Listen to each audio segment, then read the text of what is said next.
10th class के आज के इस वीडियो में हम प्रश्नावली 4.3 के क्वेश्चन नंबर 9, 10 और 11 को हल करेंगे। सबसे पहले क्वेश्चन नंबर 9 को समझते हैं क्या है।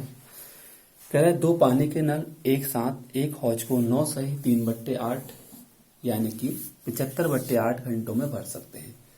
बड़े व्यास वाला नल हौज को भरने में कम व्यास वाले नल से 10 घंटे कम समय लेता है। तो हमें ये निकालना है कि प्रत्येक हौज जो प्रत्येक नल है वो हौज को भरने में कितना समय लेंगे। तो सबसे पहले हमने माना कि छोटे व्यास वाला नल हौज को भरने में जो समय लेता है वो है x घंटे का। चूंकि प्रश्न में हमें दिया है इसने बड़े व्यास वाला नल हौज को भरने में कम व्यास वाले नल से 10 घंटे कम समय लेता है, यानी कि जो बड़े व्यास वाला नल है वो जो समय लेगा वो लेगा x माइनस 10 घंटे का, छोटे व्यास से 10 घंटे कम। अब सबसे पहले हमने निकाला कि छोटे व्यास वाले नल द्वारा 1 घंटे में जो हौज का भरा गया भाग है वो होगा 1/x, और इसी प्रकार से बड़े व्यास वाले नल द्वारा जो हौज का भरा गया भाग है वो है 1/x माइनस 10। अब प्रश्न में हमसे कह रहा है यदि हम दोनों को एक साथ खोल दें तो यह दोनों 75/8 घंटे में हौज को पूरा भर देंगे, यानी कि इन दोनों को हमने जोड़ा, ये अकेले भरा गया भाग है, ये छोटे व्यास वाला जो नल है उसके द्वारा भरा गया भाग है, और ये बड़े, तो दोनों को हमने आपस में जोड़ दिया और कुल जो समय लिया वो लिया इसने 75/8। इन दोनों को प्लस करके हमने 75/8 से गुणा कर दिया, और चूंकि हौज पूरा कंप्लीट भर जा रहा है तो बराबर हो गया हमारा 1। इस तरीके से हमारा ये जो 75/8 है वो राइट हैंड साइड में जाकर के 8/75 हो जाएगा, और x बाएं पक्ष में हमने x और x माइनस 10 इसका एलसीएम ले लिया, ऊपर बचा x माइनस 10 प्लस x, और क्रॉस मल्टीप्लाई से हमारे पास बच जाएगा x प्लस x 2x है, 2x माइनस 10 और 75 से इसकी गुणा हो जाएगी, बराबर इसी प्रकार से 8 की गुणा x इंटू एक्स माइनस 10 से हो जाएगी। इन दोनों कोष्ठकों को खोलेंगे बाएं और दाएं पक्ष में और पक्षांतर करेंगे तो हमारे पास ये समीकरण बन करके आएगी। पूरी समीकरण में हमने 2 से भाग कर दिया तो ये समीकरण आई। अब हमने क्या किया, इसमें सूत्र विधि का प्रयोग किया है मूल निकालने के लिए। a बराबर 4, b बराबर माइनस 115 और c बराबर है हमारा 375।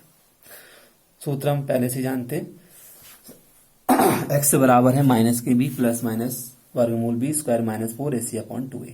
सारी वैल्यूज हमने पुट की। 115 हमारा चूंकि पहले से माइनस का है b तो ये प्लस का हो जाएगा, प्लस माइनस 115 का वर्ग करेंगे तो ये हमारा आएगा 13,225, और 4 गुणा 4 करा हमने 16, 16 गुणा 375 करेंगे तो हो जाएगा 6000, और 13,225 में से हमने 6000 माइनस किया तो बचा 7225, और ये वर्गमूल होता है 85 का।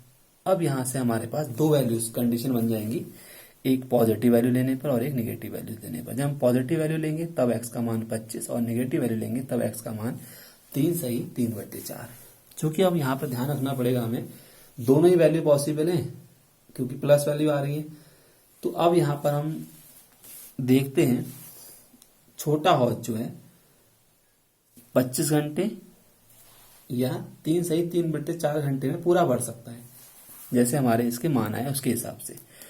लेकिन हमें सवाल में क्या दिया है, सवाल में हमसे कह रहा है कि दोनों हौजों को हम खोल दें एक साथ, दोनों नल हैं एक साथ जो है हौज को 9 सही 3/8 घंटे भर सकते हैं। तो एक नल कभी भी 3 घंटे में नहीं भर पाएगा, क्योंकि जब दोनों मिलकर के 9 घंटे में भर रहे हैं, 9 घंटे से अधिक का समय ले रहे हैं और ये 3 घंटे से अधिक का, तो इसका मतलब दोनों मिलकर 9 घंटे भर रहे हैं तो एक अकेला 3 घंटे में ये नहीं भर पाएगा। तो इस तरीके से ये वाली वैल्यू हमारी अमान्य हो जाएगी। तो वैल्यू जो बचेगी हमारी वो आ गई 25 घंटे। इसका मतलब जो छोटे व्यास वाला जो नल है वो हौज को भरने में 25 घंटे का समय लेता है, और बड़े व्यास वाला जो नल है वो हौज को भरने में 15 घंटे, 10 घंटे कम ले रहा है, यानी कि 15 घंटे का समय वो लेगा। तो उस तरीके से इसकी जो 3 सही 3/4 की जो कंडीशन है वो नेगलेक्ट हुई है हमारी, उसका हमने यहाँ पर रीजन लिख दिया है क्यों हमारी नेगलेक्ट हो रही है। नेक्स्ट क्वेश्चन है हमारा क्वेश्चन नंबर 10।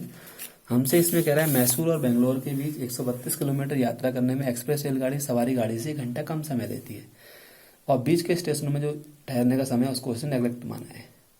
यदि एक्सप्रेस गाड़ी की जो औसत चाल है वो सवारी गाड़ी की चाल से 11 किलोमीटर पर आवर अधिक हो तो दोनों गाड़ियों की हमने औसत चाल याद करनी है। सबसे पहले हमने माना सवारी गाड़ी की चाल x किलोमीटर पर आवर है और एक्सप्रेस रेलगाड़ी की जो औसत चाल है वो उससे 11 अधिक है, तो x plus 11 kilometre per hour. Distance हमारी 132 किलोमीटर। अब सवारी गाड़ी द्वारा 132 किलोमीटर दूरी तय करने में जो समय लगेगा वो हमारा लग जाएगा 132/x, क्योंकि समय बराबर दूरी बट्टे चाल होता है और एक्सप्रेस रेलगाड़ी द्वारा 132 किलोमीटर दूरी तय करने में लगा समय 132/x प्लस 11 दूरी बट्टे चाल। एक्सप्रेस रेलगाड़ी की चाल x प्लस 11 है और जो सवारी गाड़ी है उसकी चाल हमारी x है।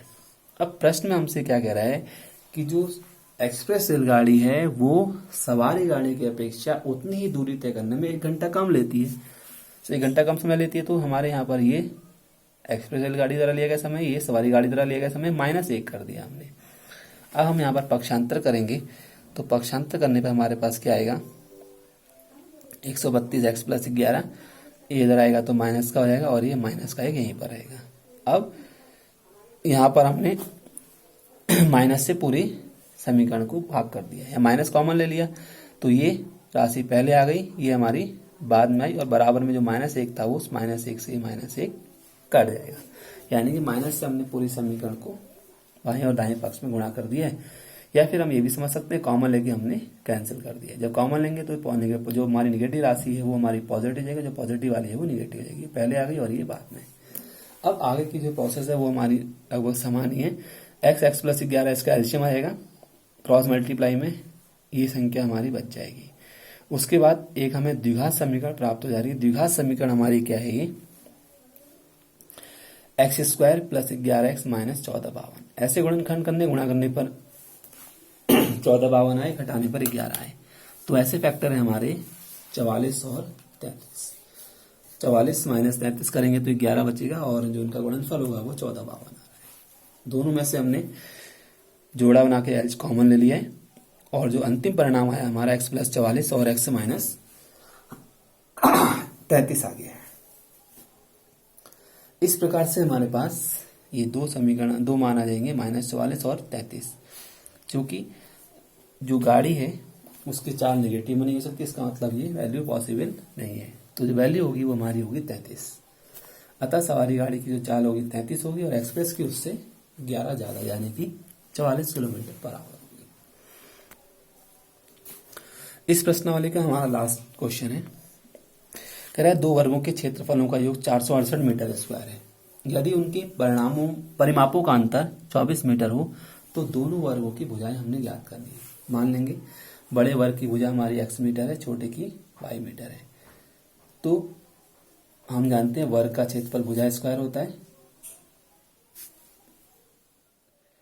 2 वर्ग के क्षेत्रफल यानी कि पहले वर्ग का क्षेत्रफल प्लस दूसरे वर्ग का क्षेत्रफल, 2 वर्गों के क्षेत्रफलों का योग, ये पहले वर्ग का क्षेत्रफल है, ये दूसरे वर्ग का क्षेत्रफल है और बीच में प्लस का चिन्ह लगा है, बराबर 468। क्योंकि पहले वर्ग की भुजा को हमने x माना है, दूसरे वर्ग की भुजा को y माना है, तो पहले वर्ग का क्षेत्रफल x² होगा, दूसरे वर्ग का जो क्षेत्रफल है वो हमारा y, यानी कि बड़े का x² होगा क्षेत्रफल, छोटे वर्ग का y² होगा। दोनों के क्षेत्रफलों का जो योग है वो 468 दिया है, पहली कंडीशन हुई। फिर कह रहा है हमसे परिमाप, हम जानते हैं वर्ग का परिमाप 4 गुणा भुजा होता है, तो पहले वर्ग का परिमाप 4x होगा, दूसरे वर्ग का परिमाप 4y होगा। परिमापों का अंतर है, क्योंकि हमने बड़े को x माना है, तो 4x पहले वर्ग का परिमाप माइनस दूसरे वर्ग का परिमाप, इन दोनों वर्गों के परिमापों का अंतर 24 दिया हुआ है। अब पूरी समीकरण हमने 4 से भाग कर दिया, 1 यहाँ पर 4 से 24 हो गया। x बराबर यहाँ से हमने किसी का मान भी निकाल सकते हैं, हमने समीकरण 1 से x का, समीकरण 2 से x का मान निकाल के समीकरण नंबर 1 में पुट कर दिया है। y प्लस 6 का होल स्क्वायर हो गया प्लस y² बराबर 468। बाएं पक्ष में हमने होल स्क्वायर खोला और वेरिएबल्स को पक्षांतर करके द्विघात समीकरण प्राप्त कर लिए। यहाँ से हम इस पूरी समीकरण में 2 से भाग कर दिया है, तो Y square plus 6y minus 216 बराबर 0। ऐसे फैक्टर करने गुणा करने पर 216 आए, घटाने पर 6 आए।